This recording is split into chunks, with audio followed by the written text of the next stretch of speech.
we're trying to do good things. If there's something wrong with creating jobs and saving lives, I don't know what it is. And the people who gave the money knew exactly what they were doing. And I have nothing to say about it. I'm very except I'm really proud. I'm proud of what they've done. All right, Bill Clinton yesterday trying to defend the Clinton Foundation after the AP released their damning report about pay-to-play and a possible scheme. Hillary Clinton also dismissed the report. Listen to this. My work as Secretary of State was not influenced by any outside forces. I made policy decisions based on what I thought was right. I know there's a lot of smoke and there's no fire.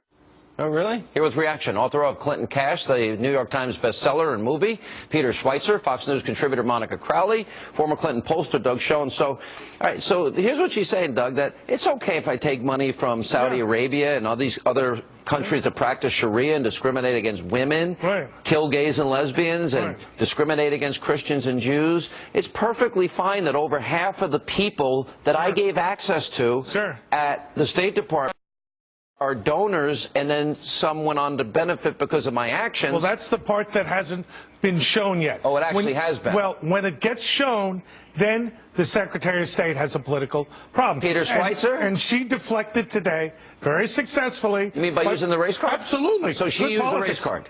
Sean, it's pretty obvious. She made race front and center. She used Trump's ties. Was it the race card? Sean, she made the issue of race in politics central. All right, Peter Schweizer, what you like. This is your wheelhouse. You own this. You are way ahead of the curve. So this was the worst week for her in terms of all the things you've been telling us coming true. So now we have a situation where Hillary Clinton clearly gave access, pay to play, maybe some would use the word bribery, and got caught. Now, do you think this was directly connected to her use of this Klan ad that she put out today? Oh, absolutely, no question about it. I mean, it's a classic tactic of the Clintons. If you don't like the conversation, you try to change the conversation. The problem is this issue's not going away.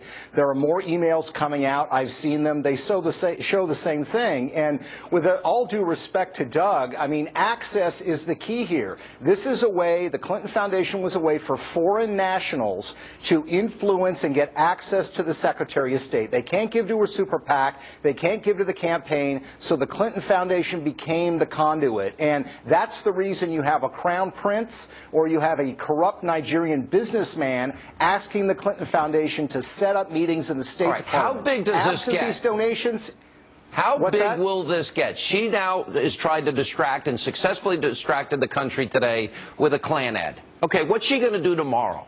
What's she going to do for the next 75 days? Yeah, I think she's going to have a hard time diverting it. She's going to try.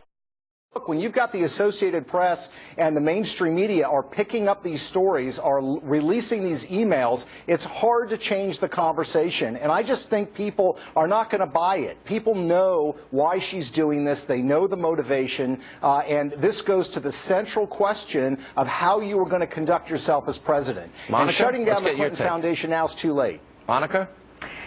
Look, the Clinton Foundation has always been an epic hustle. This has essentially been a money laundering operation to enrich the Clintons and also to develop a massive war chest for her 2016 presidential run. In 2013, the Clinton Foundation, the paperwork was exposed, and what we found was that the foundation took in over $140 million, Sean, and only spent about $9 million on direct aid. The rest of it went to administrative and travel costs, salaries, and bonuses, particularly for Clinton family and friends. The Charity Navigator website, which is a prestigious charity watchdog, took a look at this. They put the Clinton Foundation on their watch list because it was so problematic that they sacked it along with Al Sharpton's National Action Network.